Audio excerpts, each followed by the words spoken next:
That's right. Welcome back to Maniacal Music Musings. I'm your host, Jeremy, and we're your musers, here to steal away the night with our godless noise, because there ain't no Jesus here. We're emotional creatures, here to celebrate St. Satan's Day with the werewolves of Armenia. It's fun, trust me.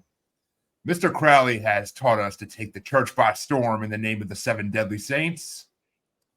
My co-host is here, of course, brought back via resurrection by erection, as a ripe fruit for the wicked he is. He pants like a dog without water as he has the revelation of his suicide solution. He's the midnight messiah in Moscow after dark who tries to eat my tongue for some weird fucking reason I don't know. Makes me question, where do I belong, good sir, as the shape-shifting reptilian overlords control your mind. I'm over here trying to watch no-bone movies while you're looking at me, looking at you. Motherfucking Chancy Grife! Hi. And that's right, your musers are back once again, and I fucking enjoyed the shit out of that intro. I'm saying that right now. I wrote that, and I was fucking pleasuring my mind writing that, basically, in a way. I had kids around, I couldn't do anything else. But we are joined once again by another amazing guest who wants to come and talk music with the musers. Oh, dude, that should have been our show name, Music with the Musers. What the fuck? But would have been easier for people to remember, too. But our guest tonight is Dick Wybrow, best-selling supernatural thriller author and stand-up comedian in the past, I believe. How you doing tonight, Dick? Good, man. And it's actually this afternoon where I am, because I am in Auckland. I am in Auckland, New Zealand, where I am in the future. It is summer here right now. Allegedly, it's been raining since last January, I think every day in Auckland, but supposedly summer is coming. We've been promised a drought, which I'm very excited about. I know you're supposed to be worried about those things, but I'm crossing fingers and toes and do an anti-rain dance, anything I can. I just want to be able to see the sun is all I want to do. Although here in Auckland, in New Zealand, we've got a special kind of sun. I don't know if it's because there's a bit of a hole in the ozone sort of thing going on, which is bad, right? But so apparently this time of year, it kind of expands a little bit more, and it's seasonal. This I didn't know. So the ozone kind of like it shrinks in the winter and it expands in the summer. And so when you go out in the summertime, you walk around, and I'm pretty pale, even though I've actually got some Maori in me.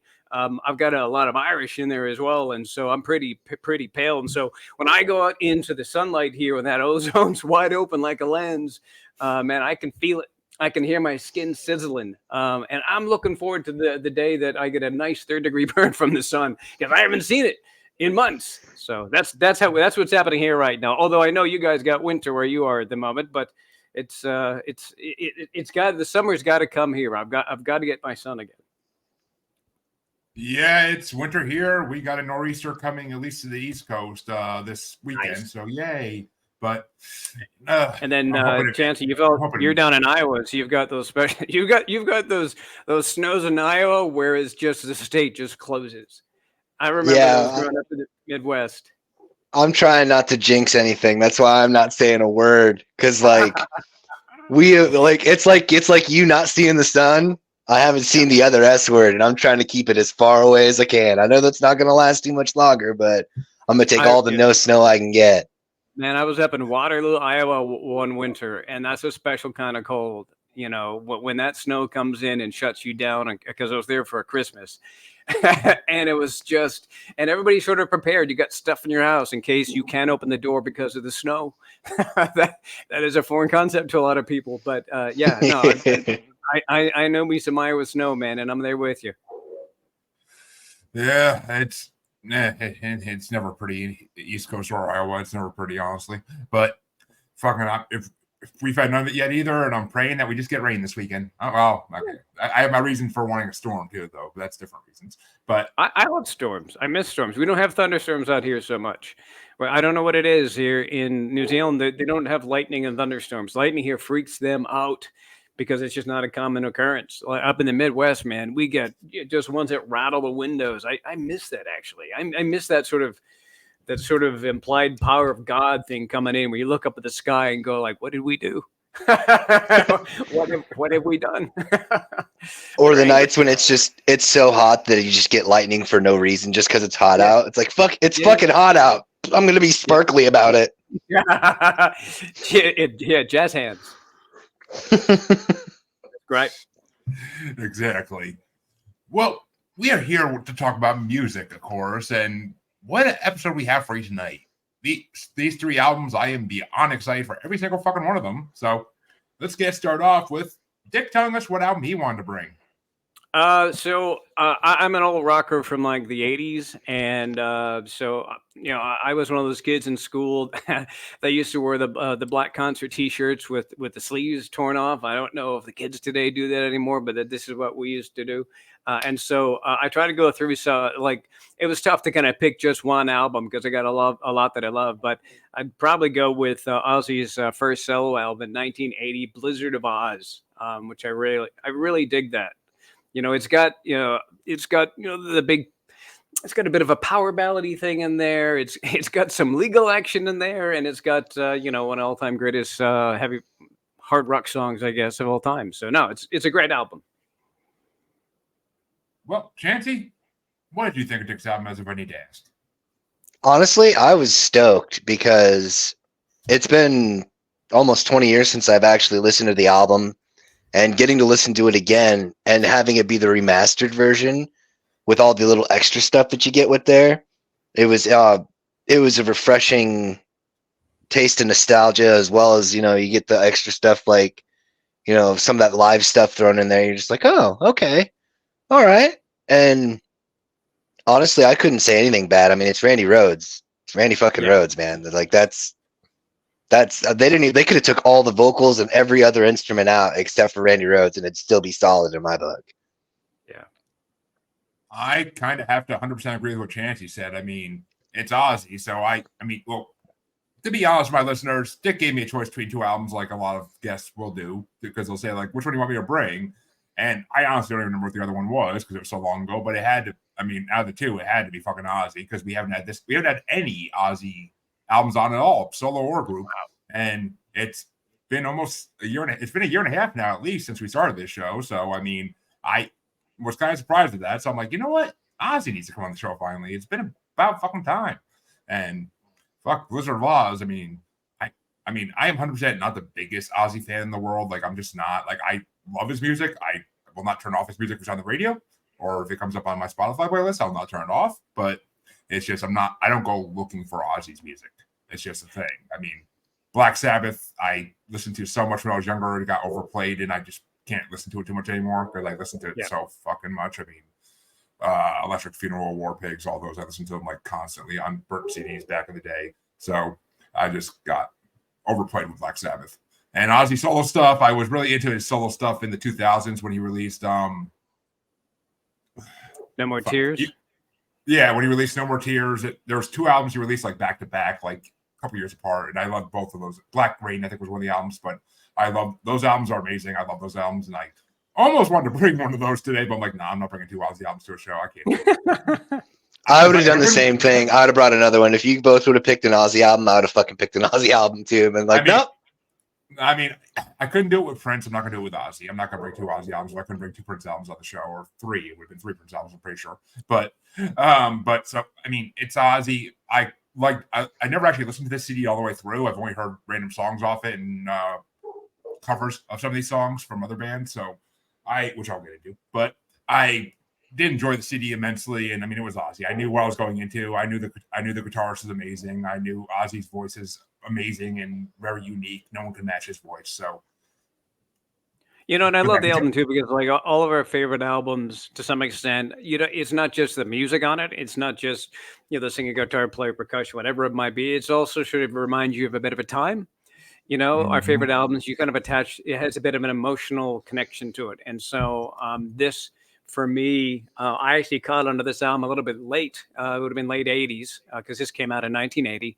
And I had just moved to Dallas, and I was sort of like, I didn't know anybody at the time, and I met this one dude who was really into Ozzy, and he really got me introduced into it. And he was a guitar player, and so we'd sit around in his room and we'd be getting stoned, and he would just be playing, along with the album, trying to keep up with Randy. Good luck with that. But it was just one of those. And then over the years, just more and more, how I just kept on coming back to it. And just when I went and saw Ozzy in concert, I think I actually saw Ozzy probably before I got into the solo stuff. I'm trying to remember. But anyways, I think it was the first time I'd ever heard a dude say, "I love you" on stage. So here you go to this rock concert, rawr, hook 'em horns and all this. Here's the guy that bit the head off a bat and was accused of being a Satanist, and he's up there literally saying how much he loves people. And I had never heard that before. This wasn't something that in the 80s or maybe even the very early 90s that dudes kind of just said. And he just didn't care. This is how I feel. I'm worth billions, so I can say whatever I want. And so for all the sort of negative press he got, because he got a lot of negative press and took a lot of heat in the 80s, he's a warm dude, And I think even he knows that if it wasn't for some amazing people around him, he'd be dead. He'd be a long time dead. As Nikki Sixx said in his biography, if it wasn't for Sharon, Ozzy would have been dead a long time ago. But yeah, I mean, and this is Nikki Sixx telling stories of Ozzy wearing a sundress in the streets of London, pissing in the streets. So yeah. Well, from what I know of the story, and I am not an Ozzy expert at all, but from what I know of the story, after Sabbath broke up, that Ozzy pretty much locked himself in a hotel room, did drugs for a couple of months, and he was heading down that path. And Sharon was the one, and I don't think they were together yet at that point, but Sharon was the one who said, "Okay, you're done." Dragged his ass out, got him to make an album, and what a hell of an album he made. Blizzard of Oz is great, and I think there's some allusion to that. One of the songs that I liked from the album, bit of I always felt that Suicide Solution. It's a song that Ozzy ended up getting sued for in the 80s. A California couple had accused Ozzy of inciting their child to take his own life, and obviously the case got dropped. But it was one of those that could have set a bit of a precedent. But I always felt that song and the way the progression of it, because in the end it gets a little bit lighter, was probably a little bit how he had felt in that hotel room, like I got nothing left anymore, this sort of thing. But I think he had claimed at one point it was about Bon Scott from AC/DC, but most people think that it was about him. So no, that's one of the tracks on the album that I really dug. Well, while we're talking about tracks you dug, why don't you give us your top 5 for your album? So I would say, number 5 is Suicide Solution. Goodbye to Romance. I love that. It's a cool, slow track. It's one of those that you pull a lighter out to in the concert, right? You flick it out when I'll start singing. I'd say my number 3 would be I Don't Know. It's a great opening track, real powerful, great lyrics and guitar riffs, and a bit of an allusion to sort of this, again, Ozzy being very sort of real. Like I always took it as him saying that because he was a bit of a star and had done so well that people were like coming to him almost like a guru. He's like, I don't ask me. I'm just making this up as I go along. And Mr. Crowley, which is a great tune, a bit of a nod to Aleister Crowley, the very famous Satanist. And I think to some extent that was probably a bit of Ozzy thumbing his nose at all the detractors saying that he was a Satanist. But still, in itself, a great song. And of course, Crazy Train, which everybody knows. I mean, even fans of Ozzy know that song, which has an amazing riff. I always thought many years ago that, going off the rails, I always thought it was about him doing coke. But when you take a look at the lyrics, actually, no, it was actually at the time, it's about Cold War. It was about the Cold War. And I've actually met people in recent years that don't know what have heard the term, but don't know what it is. Basically, it's just Russia versus the U.S., and they sort of stood there toe to toe. No one fired a shot, but we had plenty of casualties was the idea. But it was just the mania behind it. And so this was, you could argue this was Ozzy's anti-war song with a great riff. In fact, I think Guitar Magazine named it one of the top 9 or top 10 solos of all time. So it's just a great party tune. It's a great album. It's one I really enjoy. Like I said, it's not just the music on it, but also those amazing memories of getting to know Gary, a good friend of mine in Dallas when I didn't have a lot of other people around. And so it's real special to me. All right. Well, there you go. And I'm actually trying to, maybe. Because, nope. because we're doing the Rolling Stone Top 500 in a bracket, and you got me curious to if Crazy Train's on it even. I mean, I feel like it has to be. It'll definitely be in the top 500. I'm sure it would be. Yeah. I mean, it has to be, but I'm getting up to. Was it one of the ones we did already, Chancy? No. That's not on there.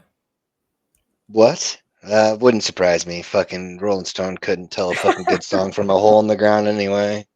I mean, the only thing that came up when I was searching was "Crazy in Love" and by Beyonce and "Crazy" by Oh, Gnarls fucking Barkley. course. Yeah. No, it makes sense. Makes sense. I mean, Metals. Yeah, I got a chance over the years to interview Ozzy a couple of times when I was doing radio because they'd call in with concert stuff like that. A real warm dude, and I know you've probably heard it before, or maybe you've heard one of his radio interviews, but you only understand about every third word. And over the years, it got harder and harder to understand the guy. And I mean, he admits to a lot of the drug and alcohol use. And then there was something to be said for like that he has some condition or something. I don't know if we heard about this, but basically, I think he's just fried himself out. But he was always laughing, seemed to have a great time. And I know that when anytime he's speaking to me, old boy wasn't down on the phone. Somebody was boop boop boop boop, handing the phone to Ozzy. You had no idea who he was talking to. But no, always a good cat. And I like his album. I can imagine him just picking up the phone like, "Hey, man, what's going on?" Like it's just. Yeah, he would talk and he'd be just like, "Oh, yeah, so I get into the whole thing with the VIP there." You're like, "Yeah, exactly." I have no idea what you just said. In part two, because he's got a bit of an accent, but he's got his own Aussie accent. So no, he's a good cat. Right. I'm pissed off now. There's not one Aussie song in the top 500. Damn it! I'm really not surprised. I'm not surprised, but. I mean, if they're gonna put fucking that Motorhead song that was in the finals in the last part, if they're gonna put Ace of Spades versus like in there, like Crazy Train is right up there with Ace of Spades in everybody's book of classic rock legendary songs. So, I mean, I don't know, but Chancy, what were your top 5 Ozzy songs if you could narrow it down to 5 even? Actually, well, I had 7. 7 was Suicide Solution. 6 was Crazy Train. Number 5 was Goodbye to Romance. Right. Number 4 was the split for me. One of them was D, and then the other one is the outtake that Randy Rhoads did on that solo. I fucking loved it, dude. I was listening to it, and what I'll do is I'll put it on an album, and I'll start to play a game that I've played a million times before. So I'm kind of just zoning out, taking it all in, and then all of a sudden we get to that one. It's like only like a minute and a half, 2 minutes, something like that. And it's just literally just guitar. And I'm just like, what the fuck is this? And I click on it. I'm like, oh my God, it's an outtake. Fucking Soul to the Man with Gray in His Hair. And normally I'd put that stuff at number 1. But with it being Ozzy and the other stuff that I have up there, I couldn't bring myself to do it. Number 3 was Revelation.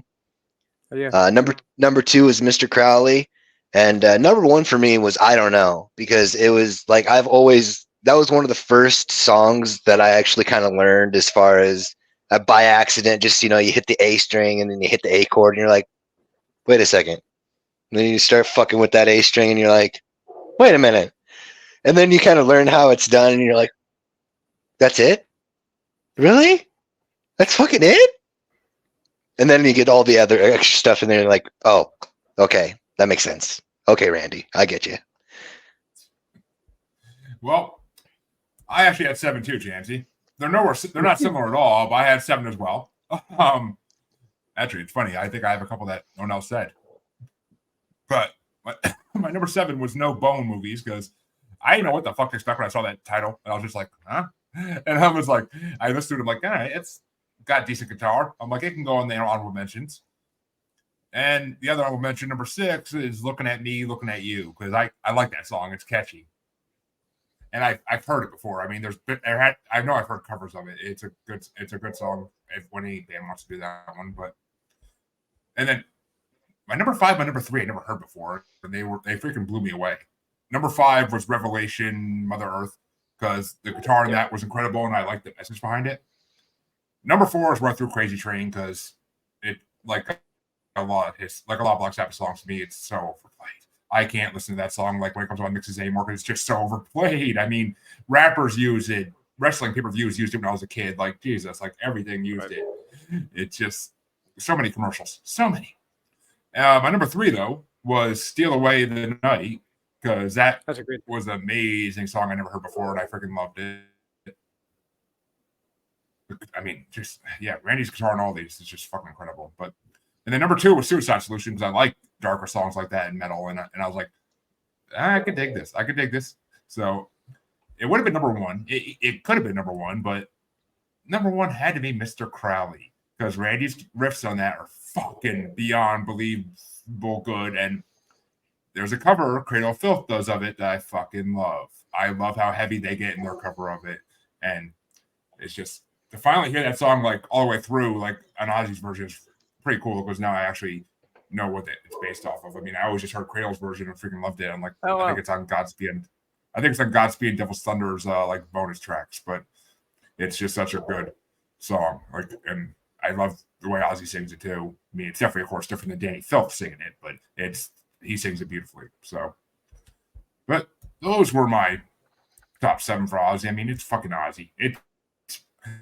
I'm trying to think, who the hell else did you? What was your other choice? Do you remember? Because I want to say Skid Row or no. I was I did, no. you know what? And I say that and I shouldn't because, like I said, I don't judge anybody's taste in music. If you like something, you like it. I just don't agree. That's all it is. I was looking for something as far away from Ozzy as I could get, and since I'm down under, I went with "Cargo" by Men at Work. But they've got amazing. They do have an amazing tune on there. I love "Overkill," and there's a band called Laszlo Bane that covered that, and they did one of the coolest things of all time. You can, and if you know the song, but they had Colin James Hay do the 3rd verse, and so. And this is back when he's a bit younger. So they hit the first 2 tracks and then he comes in, I can get to sleep. And it's like, wow. And it's always so fun. It's always so fun to see. A little bit like when Run DMC covered Walk This Way. And Steven Tyler that's a great track. And then when Steven Tyler comes in, it's almost like he's been singing this song for a billion years. And now this is how he sings it a bit now. Right. And so by the time Laszlo Bane ended up doing that track Overkill, this would have been 20 years, well, maybe 15 years or so after Colin Hay originally had done the song. And he just puts a bit of a different spin on it. So it's really fun to hear his voice put a bit of a different spin on it. And he just comes in and just fills the room with his voice. It's pretty cool. Yeah. I mean, they're a bit of a goof band. I get that. But it's still fun. Trust me, if you gave me any other thing about Ozzy, I probably would have went with Men at Work. I probably would have. I love Men at Work's hits. I do. I don't really listen to their other stuff, but I love Land Down Under, and I love what the hell's the art hit they have that I know. It's a Mistake was the other big one off. I think that first one. Who Can It Be Now? Off the first. Who Can It Be Now? Yeah, Who Can It Be Now? That's it. Yeah, that's the other one I'm thinking of. I wanted to say. I keep wanting to say Safety Dance, but I'm like, no, that's Men Without Hats. Yeah, Men Without Hats. It's all men, so I mean, I wouldn't have been wrong. Yeah, it's like going to Chancy's. It's like going to Chancy's house on Saturday night. It's all men, but Chancy, what album? And I'm really excited for this one. What album did you want to bring this week? Well, this week, as it is with every other. I won't break tradition on the show anytime. I always get you guys' choices. I go to the old list and I hit shuffle. And then the first thing that comes up immediately is what I'm going to go with, except for the next album, which already has been chosen ahead of time. But I'll go into that later. I hit shuffle and Polka Dot Cadaver came on, but it was something I already brought. And I was like, dude, they put out a new album this year. So that was what I chose. Their brand new album, Echoes Across the Hellscape. It's not their usual kind of an album. It's a bit more heavy than some of their other stuff, which is another little treat of mine because I really love the hard element of the other band that a lot of those guys are in called Dog Fashion Disco. And it's almost like they kind of imported a little bit of that rough and rugged feeling from that into this other band, which is usually a lot more whimsical, I guess you could say, in some degree, somewhat psychedelic to another degree. But it's just it. I listened to it like 3 or 4 times, trying to just even find a top 5 for me, just because it was like, God damn, this is really fucking good. A lot of times there's some stuff I can skip over, but it just was like, man. And then there's stuff you look up and you realize, oh fuck, especially when you take something that really happened and turn it into an exquisite fucking song, and done, fucking done. Well, Dick, I'm dying to hear. What do you think of Chancy's album?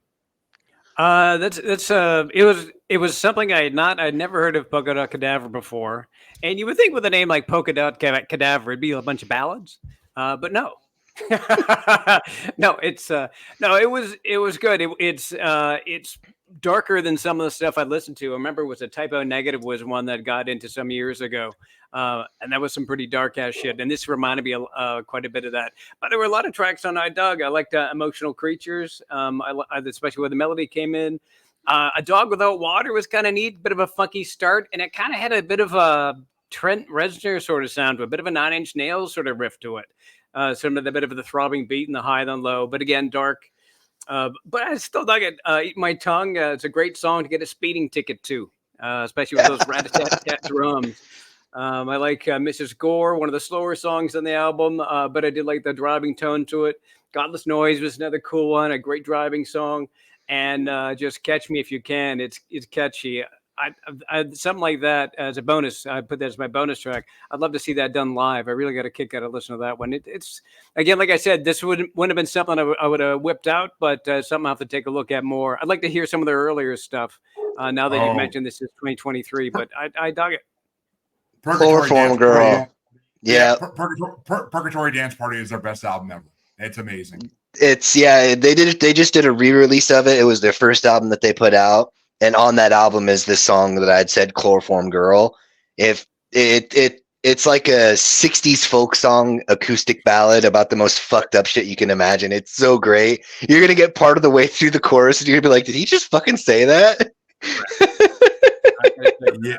I mean, and yeah, the other band that they came from, Dog Fashion Disco, is just as fucked up in some of the shit they do. Like they have a song called Pogo the Clown that actually I might be going out and work with my coworkers a couple weeks to do karaoke, and if they have one of those ones where you can get any song off YouTube, I might be doing Pogo the Clown.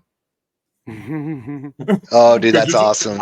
I just want to see the look on people's faces when I do it, but yeah, Chancy decided to bring Polka Dot Cadaver, and when he did, I was like, yes. As soon as I heard they released a new album a couple weeks ago, I've been dying to hear it since they didn't. I didn't have the chance to really check it out yet. And because Chancy got me into Dog Fashion Disco and then Polka Dot Cadaver, and I fucking fell in love with them. Like, they're incredible. The style of music they have is unlike anything I've ever heard in my life, and it's just whimsical. It really is just whimsical. Even Polka Dot Cadaver stuff's whimsical in a way. It's some of it's heavy, some of it's not heavy. They go through so many different genres of music in their CDs that's like ridiculous. It's pure ridiculousness. So I fucking love it. And this album did not disappoint. I mean, some of the other Polka Dot Cadaver albums, I can't love like I do pretty much all Dog Fashion Disco's albums, but they're all good. Like, I can listen to them all. It's just some of them are just hit or miss songs. But this album was pure fire. And yeah, wait till you see my top, buddy. But I was happy you whipped this out, which is something I usually don't say to you, but I was happy you whipped it out. But well, to the man with gray hair, what were your top 5-ish? So initially I was gonna bring the whole album. Because I mean it's only 9 tracks, so I was like, fuck it. So I did rate it all out through all 9, but I'll go ahead and just do my top 5. So you might as well do all 9. Someone else might have done all 9 as well. All right, well I'll do it quick. So 9 for me was Catch Me If You Can. 8 was Eat My Tongue. 7 was Godless Noise. 6 was Emotional Creatures. 5 was A Dog Without Water. 4 was Ripe Fruit for the Wicked. 3 was Where Do I Belong? Number 2 is Shape-Shifting Reptilian Overlords. And number 1 for me was fucking absolutely Mrs. Gore, because it's based on a true story. Like, there was some murder that happened down in Texas down in 1980, I think is when it was. And Right. this lady hit this other lady with an axe 41 times and was fucking acquitted. It's like 41 times, huh? Like, goddamn. A modern day Lizzie Borden, but Yep. Sort of. Well, I believe Dick already gave us his top 5 technically. So Yep. Unless I'm wrong. So I did pull a Jeremy on your album, Chancy, and rank all 9 because how could I not? It's funny though, we only matched on 2 of them. My number 9 was Emotional Creatures because I thought it was gonna be a lot higher when it was the first song on the fucking album, but it went down pretty fast after that. Number 8 is Where Do I Belong, which I'm honestly surprised is so low, but goddamn, this album just kept getting better the longer it went. Number 7 was Eat My Tongue because I just don't like the singing style in that too much, but it was catchy ass lyrics and I did enjoy it. Number 6 was Catch Me If You Can, which I saw the title and I was like, ooh, like one of my favorite movies. And I'm like, no, nothing like the movie. Okay, it can go low. But I mean, they're all amazing tracks. But I mean, number 5 was Dog Without Water because that song is fucking incredible. And I honestly wish I could be higher because it was such a fucking good song. The lyrics in that song are amazing. And number 4 is Right Foot for the Wicked because I kind of felt like that was a sequel to Pure Bedlam for Half-Breeds. Kinda. I could see where you'd get that. Yeah, I kind of felt like it was a sequel to that song, which is on Purgatory Dance Party, if I'm not mistaken. That's a DFD song, isn't it? Okay, yeah. No. I was saying Pure Bedlam's. Oh, it's on Purgatory Dance Party, right? Yeah, it's at the end. Yeah. Yep. Okay. Right, yeah, I'm right. Yep. Why do I keep questioning myself? It's not like me. But number 3 was Godless Noise because that was the first song on the album that really like blew me away. I was like, oh my god, like Godless Noise is amazing. And being that me and Chancy are heathens, that just sank it even more. But number 2 was Mrs. Gore because that was an amazing. You know, the funny thing is though, I didn't know it was based on a murder. I thought it was based on Al Gore's wife. Tipper Gore? No. I thought it was about Al Gore's wife. Oh, Jesus Christ. But oh God, I knew I heard it. I was listening to this shit last night and I was thinking to myself, I was like, I'll bet $1. I was thinking to myself, I'll bet $1 Jeremy thinks it's fucking Tipper Gore. Fucking no, it's not Tipper Gore, dude. Well, and of course that means my number 1 had to be, since I'm a paranormal podcaster, and it had to be the song about Hillary Clinton, Shape-Shifting Reptilian Overlords. Oh, Jesus Christ. Because that song is fucking incredible. I mean, and the fact that they brought reptilians into their song has just made me giddy like a schoolgirl about to get candy. But I mean, Jesus Christ, it was amazing. Like that song's amazing. Like I'm so happy I heard the CD. They're all on my I heard them all from my liked list on Spotify, so I will hear all these again. Hopefully more often than I do the other songs that are in there by Dogfish and Disco, because I don't know why they don't come up ever, but I would do that. And thank you, Matt, for stopping by. I appreciate it, brother. Another great Parapost podcaster. So yeah, I mean, Polka Dot Cadaver, fucking hey. Keep coming out with shit, guys. Please stop the long ass like pauses between albums. It pisses me off a lot. And Dogfish and Disco need some new shit. They really do. Get back together. I'm trying to think of each other. No, they're still a thing. They do shows together all the time. Oh yeah, they'll do a lot of. Yeah, they do. Sometimes they'll tour together. One will they basically have a local band open, and then Polka Dot will do a mid card. Dog fashion, main events, and then they'll flip it around the next night. Or if a lot of times they were doing virtual concerts where they would literally just do Polka Dot, Dog Fashion, and they have another band called El Creepo, which is kind of more Todd, this lead singer's kind of, brainchild or something. But yeah, they're still doing stuff, and I want to say Dog Fashion put something out at least a couple 3 years ago. So I mean, that's one thing I always I think they did. I think they did. Yeah. I like. That's what I like. I like the fact that they kind of take their time on it, though, instead of just pumping it out just to fucking get out the content. Like, I mean, I agree. I definitely agree. I mean, it's nice to have little breaks. I mean, Marilyn Manson needs to get off his fucking break and put another CD out, but I mean, we'll get into that in another show. And thank you, Brian. Love the compliment, and thank you for sharing. That'd be the head of Parapost Network, the man. oh, nice. So for my album, because Dick wanted to bring Ozzy, and I'm just like, fuck. Why do I keep getting artists I have to have a hard time matching? And it's like the fifth one in a row, for God's sake. And I'm like, all right, who am I going to match against Ozzy? I almost went with, who the fuck? I was like, do I do Iron Maiden again? No, it's been too soon. I was like, do I do Metallica? No, too soon. Do I do System of a Down? No, too soon. Fuck. So I'm like, all right, you know what? I almost brought Cradle of Filth too because of the Mr. Crowley thing, but I decided not to, and I was just like, I did that recently like twice, so no. I'm like, all right, I haven't brought this band on in a fucking hot minute, at least like 6 months. I think it has been like 6 months, Chancy, but I think it has. It was I think it was Fry's first time last time I brought them on, if I'm not mistaken, because it was Jamie's. It was Jamie's original episode I brought him on, and then I think Fry's was the second time. But so I'm like, all right, you know what? Ozzy's from London. Let's go with some German metal, not from the same era really, but let's go with it. And I decided to bring Powerwolf's Bible of the Beast, which I've brought their first album on for, and I brought what was their newest album at the time I brought it. And I just like, all right, I know Chancy didn't like the first album because it was too raw and they weren't really like together yet. I'm like, this is their third album. This is the album where Powerwolf came together and got like, they produced an album that has nothing but hits to me. So I can't skip one song on this album. It's a fucking incredible accumulation of great songs by a great vocalist and a great band. And I had to bring it. So I brought Bible of the Beast because it's fucking Powerwolf. And who doesn't? I love Powerwolf. It's one of my favorite bands in the world. And when they tour America finally for a second time, hopefully next year, I will be going to see them live because they were literally just in America in 2023 for the first time ever after performing for 20 years. So see, now the whole time, Jeremy, I thought you brought Powerwolf because of the books that I've written.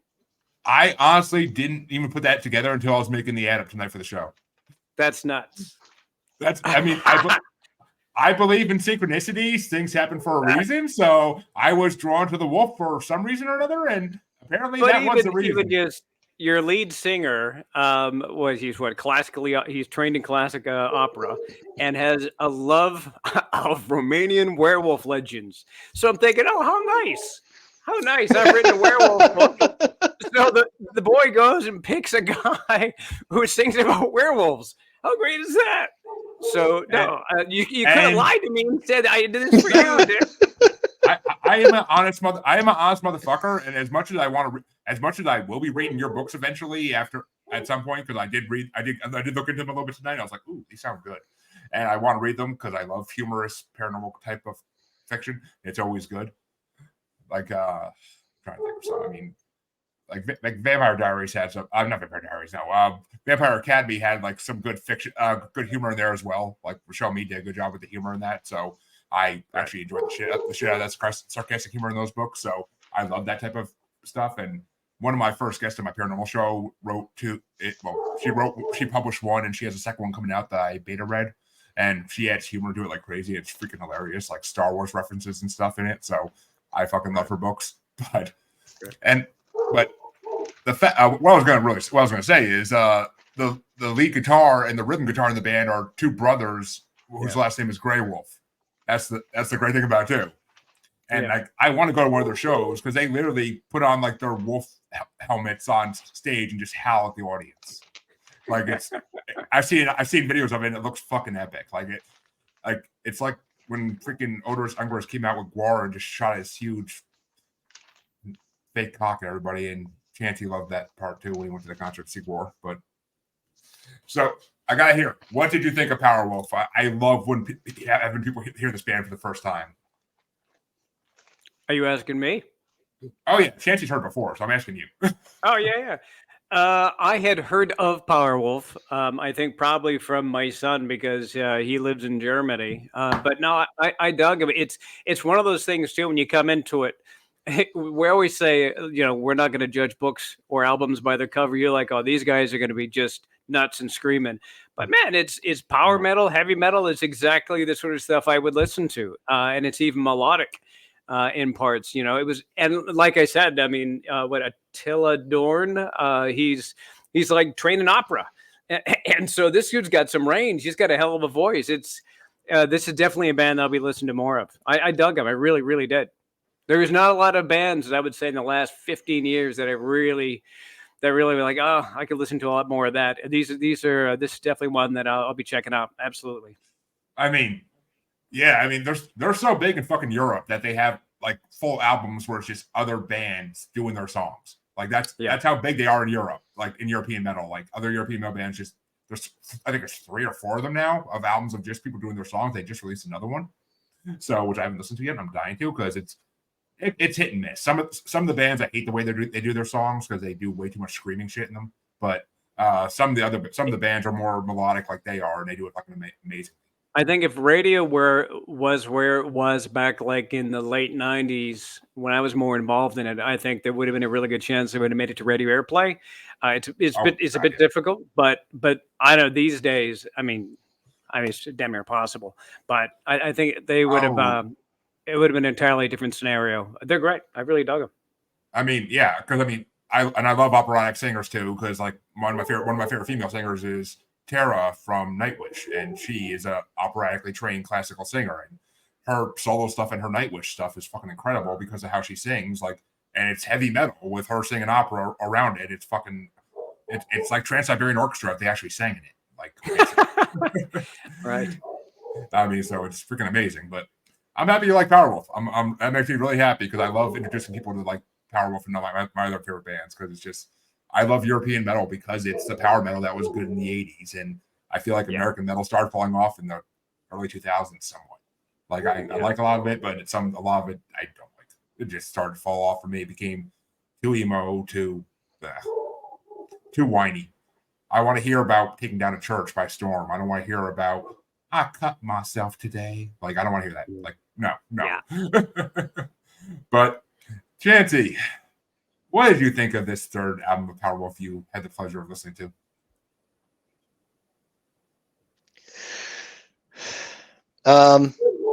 Honestly, I mean, it's not terrible. Honestly, out of all of them, I'd say this one was the most palatable. Mostly because I just love that. That would be a great music magazine review. This one's the most palatable. I love that review. I mean, I can't really. Normally, this would be where I'd go on a whole tirade about, Jeremy's terrible taste and this, that, and the other. But I can't do that. In all honesty, with this one, it really was. It was pretty good. I gotta give it its flowers on this one because, See, I know you actually really loved their first one, the first album I brought on that you said the newest one at the time. Because when I brought on the first album, you were like, it sounds like they're not really like in sync yet. Like it was their first album. Even I know that they're not. That wasn't their best work because it was the first fucking thing they did. But by this third album, I mean the second album is pretty fucking awesome, and I'm gonna bring it out eventually. But the third album is where they really sank together perfectly, and it's one of their only albums I can't skip one song on. Like. I love all their music, but on other albums, I can definitely skip past some if I hear it too often. These ones, fuck no. As soon as I see Bob with the Beast cover pop up on my fucking like list on Spotify, it's just like, okay, not skipping this. I don't care what song it is. But yeah, I mean, it honestly, I didn't have any difficulty picking 5 that I enjoyed the most. I can't say is that I can't say is that I wouldn't have been able to skip over any of the songs on there. There was a couple of them I could have done without, but I mean, the names that I can't think of off the top of my head, but Well, the ones that I have are ones that I really, really enjoyed. I actually love the fact that you guys have very different tastes in music. It's far more interesting when people don't agree on stuff than when people agree. So it is. It's way, way, way more interesting. But like I mean, this is definitely one of those where, like, when I'm writing books, I often will pick an album to listen to, and I'll listen to just that album through the entire book. It's hard at the beginning because my head keeps on following the lyrics, and after a while, it becomes sort of background noise.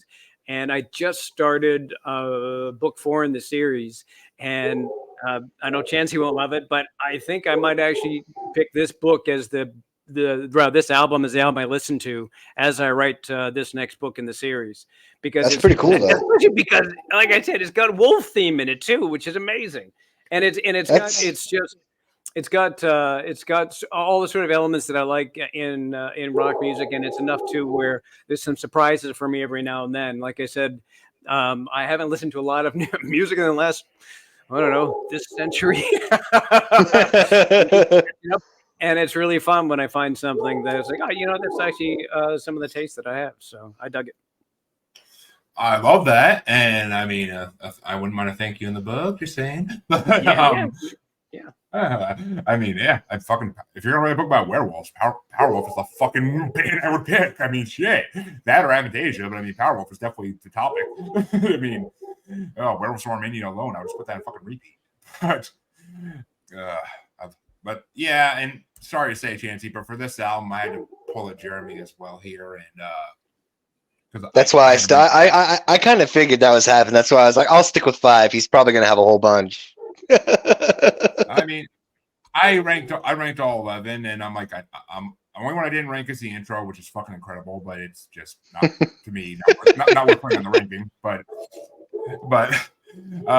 my number 11 was we take the my number 11 was we take the church by storm, because I mean that's one that, like, I don't know, a lot of these are interchangeable. They really fucking are. I kept I listened to the CD like 3 times today, debating back and forth which way to put things, and they're interchangeable as shit, but except for the top 5. But number 11 is we take church by storm. Number 10 was Moscow After Dark, because I love like the Russian sound of that guitar, but it's just one of those songs. It's like, it's amazing, but it's not the best.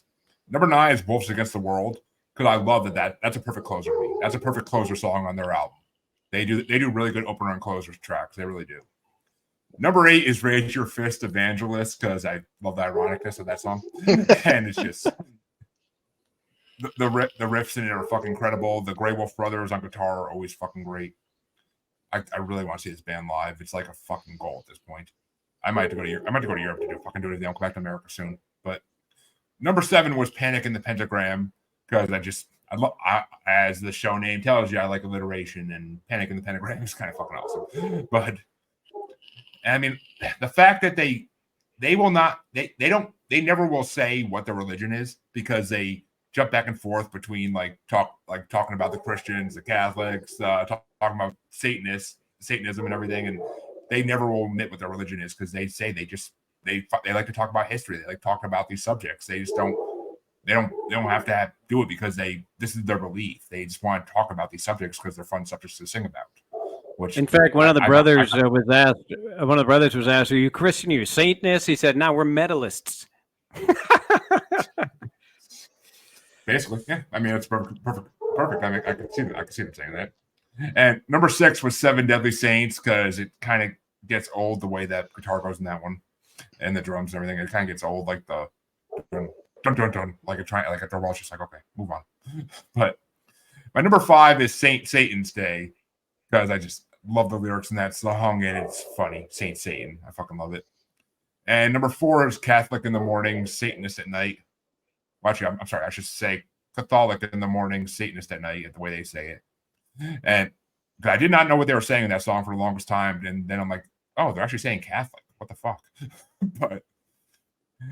but I love that song, and it's funny because it's all those people who are religious but actually were like in cults at night and shit. That's the funny thing. Makes you think of the old days. Number 3 was Midnight Messiah, because I love that fucking that's like one of the darkest fucking awesome songs ever. Like, And the guitar, the top three songs I have, the guitar on all of them is fucking unbelievably good. And Attila's voice always blows me away. Number 2 is Werewolves from Romania. Never trust a werewolf from the East. I live by that rule. But that's a great line. And number 1, it is.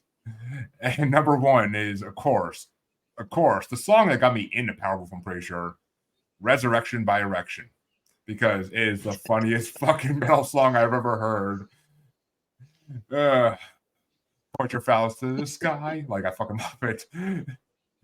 And that's one of the songs that actually got covered by another band. It was covered by a band called Battle Beast, which has this very thick, beautiful blonde as a singer. And like, it's just, when she sings that song, it's so fucking incredibly great. Like, Resurrection by Erection is just a funny ass song. I've used it so many times. I've put it in so many, when people ask me to bring up songs, I bring up that song always because it's just like, I fucking love it. It's just a funny ass. I can sing the whole song by heart when I'm in my car fucking going along with it. And it's just so fun. Like, I would do that in karaoke in a fucking second too. But if I get 2 songs, it might be the second song, Chancy, just saying.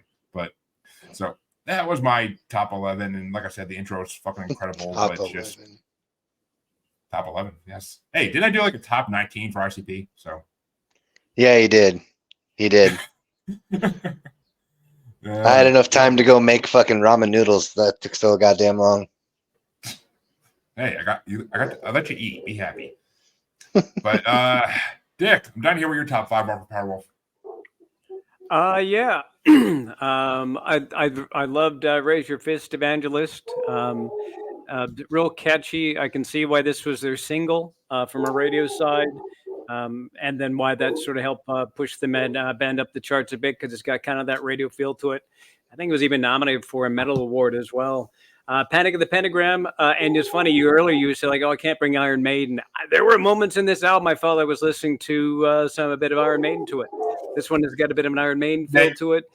They definitely looked up to Iron Maiden when they were younger, I'm guessing, because I could hear it in a lot of their music. Iron Maiden, like, hey, that's a positive for me. I dug Iron Maiden. Yeah, some Ozzy too. I could hear some Ozzy in some of their songs too. Like, but Panic of the Pentagram, I could definitely hear Bruce Dickinson singing that song. Seven Deadly Saints, I love that. The staccato lyrics, the fast guitar and percussion. Werewolves of Romania kicks off where I feel like I'm in church, especially with the Latin in there. Kicking off with a phrase that means a song of the wolf. But this must be an amazing. I don't know if you've ever seen them live. This must be really cool, because my guess is that the crowd chants "hoo ha" during this song. I don't know. Yeah, I've seen videos of them live, and like the crowd is chanting a lot during their songs. Everything else, I mean, like they get the crowd to howl back at them and everything, and the people in there, like there are people in the audience that are crying because they're so happy. There's people in the audience that are just like so taken by the music. They're dancing and shit. Like they're. Like, it's like not even a mosh pit, really. It's just, I mean, there's like a pit, but like people aren't moshing. They're just like dancing in circles. Like, that's cool. It's like an old school goth like dance off, basically. But I really love that Wolves Against the World, the cool church organ start to it. It's one of those songs you go like, I could see them either opening or closing a show with this song. And again, some of that Iron Maiden influence, the machine gun guitar tones. And then I love that We Are the Blood Red Five, which is great. And I like you, Resurrection by Erection. What a fun song. Raise your bone to the sky and you're never gonna die. No, a fun band, a really fun band. I'm looking forward to hearing more from them. Yeah, they actually, since you talk about them live, they actually did a, the hell was it? During COVID, they actually did a live, like a live cyber show, and it was. I didn't get to see it because I didn't want to pay for it, but I mean, it was fucking incredible. I'm trying to find out what the fuck it was called. I can't find it, but. And actually, yeah, you're right. Raise Your Fist Evangelist was nominated by Metal Hammer for the Metal Anthem for 2010. So, yeah. And they won Best Album of the Year for the first album I brought in the show, Sacrament of Sin. Metal Hammer gave them Best Album of the Year, and they won Best German Band in 2015. So it's probably, and this is no shade, this is probably one of the reasons why Chancy doesn't like it. It's definitely got we're moving into a bit more of a radio feel to it, but I come from the radio world and I like those sounds. I'm used to those kind of sounds. And so I can definitely see where this album is something that kicked them up to the next level. Oh, okay. Yep. See, we weren't wrong either, because their main influences are Black Sabbath, Merciful Fate, Forbidden, and Iron Maiden. So we weren't wrong. Merciful fate. But yeah, I mean, they're fucking incredible. What the hell was that thing called? I forget what the hell it was called. I can't fucking find it, but they did this awesome live show, and they call their concerts Metal Masses. Like, that's what they call them. Like, it's they think it's, to them, it's basically like going to church. So it's, I mean, and their pyrotechnics in every fucking video I've seen are so incredible. So I mean, I would love to see them live, and I could have went earlier this year, but we just didn't have the money at the time for me to go to a concert really, and I got young kids, so it's not fair to we had to find a babysitter because my wife would want to go with me, of course, and because I mean, girls at Powerwolf concerts, I mean, shit. But so you brought up Iron Maiden. You know, it's funny because Iron Maiden actually never really made it to radio in the U.S. I don't know what it was, a big anti-Iron Maiden thing on the radio. I don't think I ever played an Iron Maiden track in all the years I did radio. Weirdly, in South New America. Zealand, they're kind of a thing here. Even so much as like when because Bruce flies the 747, they covered the fact that he was flying in town. The news covered this. When Bruce Dickinson ended up having some medical issues, the news covered it. So I think it's one of those things like in New Zealand, like if you show a bit of love to New Zealand, they're India. And so he actually came, and I was part of a television show for 7 years. He came on our show. And so here's my bragging rights, my Bruce Dickinson moment. So I got a chance, and I never did this with guests, but I was like, I got to take a photograph with Bruce. And I never did this. I think I did it twice. It was him and Brian Cox, the physicist. I think those are the two people I got photographs with. And so I was like, hey, great. And so we're standing there, and Bruce was in the green room, and I kind of put up the horns. I was like, yeah. And he looked at me, and he jammed both of his hands in his pocket. He was like, nope, I'm not doing that. I don't know what it was. He was probably tired, but a good cat. He was great. Yeah, I mean, he's always busy. He's always fucking doing shit. Like he has like 7 or 8 major hobbies, and flying is one of them. But he has like 7 or 8 major hobbies. And he's a fucking decorated military like veteran. Like he's fucking his story. They need to do a movie about Iron Maiden for fuck's sake. You do one about Motley Crue, which I love, but do one about Iron Maiden. There is a doco about Iron Maiden. You can find it on YouTube. It's quite fun. And I don't want to bore Chancy with this. And I'm not being silly. No. You're absolutely not boring me at all. I love Iron Maiden. Good. I mean, great. I just know when people don't do like certain bands or something like that, you can be like, oh, God. Yeah. I'm here for it. But no, Bruce was pretty damn funny in this because he was talking about, I can't remember the name of the original singer, but he's just got such a cocksure style to him where he was watching the band and he goes like, yeah, I can do better than that. And he just sort of launches in and steps up into the role when the opportunity provided itself. He's got that old school rocker attitude of like, balls to the walls, but there seems to be a bit of a sincerity about it and something of all things, there's a bit of humility hidden in there somewhere if you look for it. Paul Diano, that was the original singer. I was going to say, I thought it was Philip. I was like, it's not Philip, but it starts with a P. I can't fucking remember his name. Paul Diano, yeah. But that dude's version of Murders in the Rue Morgue is amazing. That's a pretty damn good. I would argue his is better. Yeah, I mean, it's a valid point. Iron Maiden, I don't think would ever have got as big as they are if it wasn't for South America culture. Because South America embraced Iron Maiden with like a fucking passion never before seen, and that's where they got huge. Like, if you watch like their Fear of the Dark like performance in South America, like live, I think it's in Brazil. Like, oh my god, the audience is so into it. I mean, and I've talked to like people from like Mexico and South America that I worked with before in the States, and they're like, yeah, a lot of people down there are into like dark shit, so they love like Iron Maiden, those types of bands, because they think it like represents their Satanism or whatever they're into. So, but it's always fun too to see when a member of the band comes in and changes the influences. Like we're talking about Powerwolf and how the lead singer was into Romanian werewolf legends and things like that, and how that sort of influences some lyrics in the band and sort of some of the attitudes and maybe even some of the costumes and that. And when Bruce came into Iron Maiden, I mean, he was it seemed like he loved classical literature, Rime of the Ancient Mariner. In fact, I remember taking a literature class in high school, and I was able to quote that small passage back and impress my teacher because I knew I knew some of Rime of the Ancient Mariner by heart. It's like, oh yeah, I've read. Listen to that song live on the Live After Death album again and again and again, but he thought it was just really well read when it came to my literature.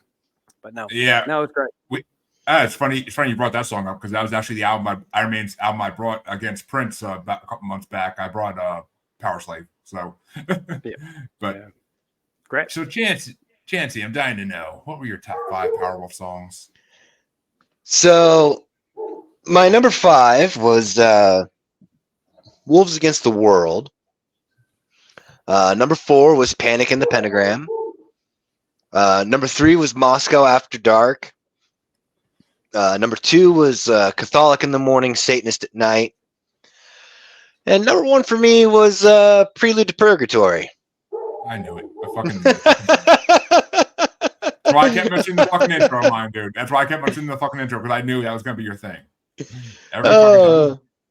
Every time. Any opportunity you give me where there's an intro or a skit fucking somewhere, it's going straight to the top for me.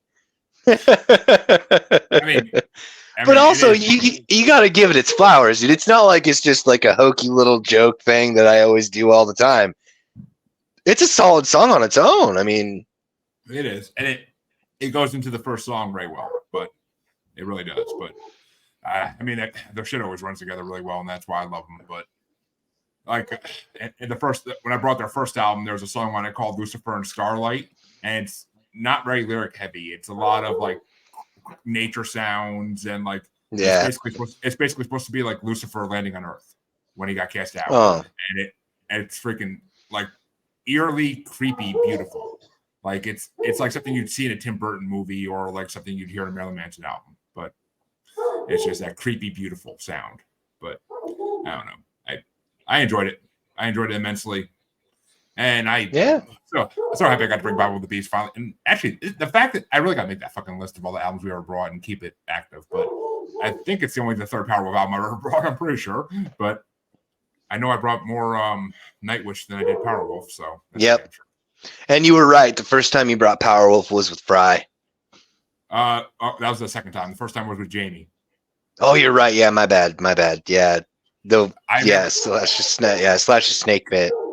Because everybody loves fucking everybody I brought it on for liked Powerwolf. That was the funny thing, except you. But yeah, well, that's got to. I got to do something, shit. But folks, we brought you the albums 3, and I'm excited for next week's show as well because we have a harpist coming on who also sings and I believe she's from South America somewhere, and she's absolutely gorgeous. So I'm excited for that one. But her music is actually she does like heavy metal harp playing, so it's kind of fuck yeah. I gotta send you her YouTube page, Chancy. But I'm into it. I do not know what album she's bringing yet, but we will find out soon enough. Or me and Chancy will. You guys have to wait a week, huh?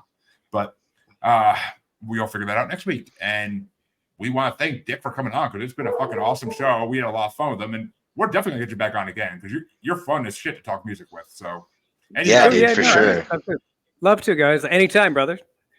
All right, and before we wrap it up, of course, Dick, tell us about your book series because I'm actually dying to hear a little more detail. Just like a short description of what it's about. Don't give any spoilers away, I can give you the very short version. So it's about Cain is about a wolf who gets bitten by an infected man. He wakes up the next day and he becomes human. But when the moon comes out, he transforms into a werewolf. Depending on the moon phase, sometimes he turns into a dog. And so he's now searching for the guy who bit him to find the secret to become a wolf again because he doesn't want to be human anymore. So that's basically what the entire series is about. It's a wolf that turns into a human that's trying to unlock the secrets to become a wolf once again. And it's and what's exciting is in about just a week or so, the very first audiobook. If you're an audiobook listener, because I know a lot of podcast people are, Kane, the very first audiobook is coming out, and you can check that out on Audible. Nice. I prefer to actually read a book. That's my preference. But I've got it in the reading form as well. Oh, I'm sure. I actually am an really old-fashioned person that prefer to hold a book in my hands, but due to constraints of modern day society, I have to use Kindle. But I live, and it's funny because that basic plot reminds me of an episode of X-Files when they rebooted it back in 2015, 2016. And there's a Monster of the Week episode where it's a guy who he turns into he's a swamp thing like monster, but at night he turns into a human. So there's a similarity there. The one, like I mentioned, one difference, because as I was writing the book, being selfish as an author, I was sitting there saying to myself, like, I don't want to wait the 28 days, 29 days to have fun with this human, because when Kane, the wolf, turns into a human, he turns into naturally 6'7" French Canadian. And so this 6'7" French Canadian's going around, and I don't want to have to wait 28 days for that dude to turn into werewolf. So how can I have fun in between? And I started to wonder about this, and maybe because I think you're both horror fans, it's always a full moon. Why is it always the full moon? Why not? It's still moonlight and a half moon or quarter moon.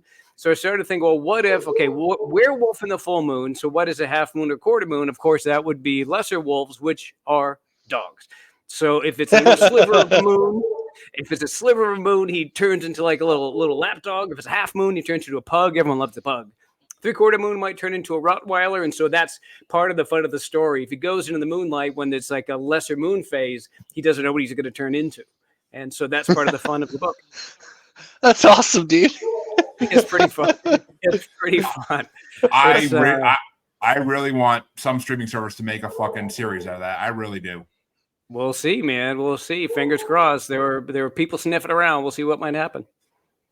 I could see fucking Hulu doing such a good job with that. That'd be awesome. It would be, especially that element of potential comedy there. Just bro straight up not having a good time. Dude, it's funny because I was really, really lucky when Podium Audio came to me to do the audiobook. I was like, oh God, I just got to get the right person. They got this guy who has done like 600 different audiobooks, and he's also classically trained in opera. So he nails this because I'm real lucky. They gave me two narrators. So the main narrator is a young woman named Imelda, who's his partner. And she drives around for him because he can't drive. And so the main guy, Tim Campbell, he's voicing that. So good. He's so good. I can't wait for people to hear this. It's really, really good. But again, if you're old school and reading like I'm a reader as well, check out the book either in ebook or paperback and hardcover actually. But yeah, I can't wait. Audiobook comes out here real soon, and it's really amazing. And I think it's the sort of thing that some of the folks who are interested in potentially turning into a bit of a series are going to listen to that and go, I can see how to make this work, because that's where a lot of the humor is. Because in those Tim Campbell chapters, that's from Kane's perspective. We see our world through the eyes of a guy that used to be a wolf. And yeah, there's a lot of humor opportunities there. It's really a lot of fun. I'm already getting ideas of who could play the friggin' main character. But dude, check it out. Tell me, man, because you know what? Like I said, book 4. My thanks to Jeremy for getting me my inspiration, my album inspiration for book 4. I'm thinking that Powerwolf Bible of the Beast is going to be it. I have a feeling that this guy might have to go to Germany to find that wolf, but maybe he hopped on ship. Maybe the wolf hopped on a ship somewhere. Who knows? But that's right. Hey, thanks for having me, guys. I had a great time with that. You guys have a real fun show, real unique, and it's great. I really, really enjoyed it. Thanks for saying it, man. And we're glad to have you. Of course, we're really happy to have you. It's been a fucking amazing show. Where can they find everything about you? What's your site? Just my name, dickwybrow.com. All the information is there, and you can find the books on Amazon. The paperbacks are available all over the place. You go to Walmart or Barnes & Noble, and if they're not in the stores, you can order them there if you prefer not to go through the Zon. I don't mind giving Jeff Bezos my money, but yeah, it's good. And I got the Kindle Unlimited, so I don't know what's on there, but if it is, even better. I love Kindle Unlimited. So many fucking great books for free. Hey, it's in Kindle Unlimited, so definitely check it out there. Yeah. All right, cool. I might start. I might start reading the first one tomorrow on my lunch break. I just might. But do it. Let me know what you think. I'd love to hear what you think. Yeah, I'll probably be able to get like 3 or 4 chapters in it. They're the same as the other books I tend to read. I mean, I'm sure they ain't no Stephen King chapters for God's sakes. But I love Stephen King, but goddamn, some of his chapters, I'm just like, I can't get through a chapter on lunch. What the fuck? And then some of them, it's like 20 chapters in one lunch. It's like, what the fuck, dude? Pick a pace here. But Chancy, where can they find you besides the void just being your grumpy self? Well, I mean, the most uneventful scavenger hunt in internet history is still abounds. I have been found, and someone has forced my hand into picking an album, which will be brought next week, whether we like it or not. No, not going to give that one away until we go into it next week. This is my actual first name on Facebook. If you can find me, then you either get a chance to potentially come on, or I have to pick your album. Okay, so then that's covered. Instagram, TikTok is the Red Eye Roundtable. And on X, or formerly known as Twitter, it is Red Eye Table. Si, senor. Si. And you can find both of us on Facebook as the Uncensored, Unapologetic, and Untamed Podcast Collective, YouTube. Good old Facebook group there, where we stream live a lot of times, sometimes. And you can also find us on XXBaby and the Gram as that Juggalo Bastard, and on the TikToky as that Juggalo Bastard Podcast. And you can find us on YouTube as Maniacal Music Musings, or you can find us streaming live on Facebook as Parapost Network. And we also stream live on Twitter, which now allows people to comment during the lives, which is fucking awesome that they finally did that. So, X, you're doing something right, at least. Yay.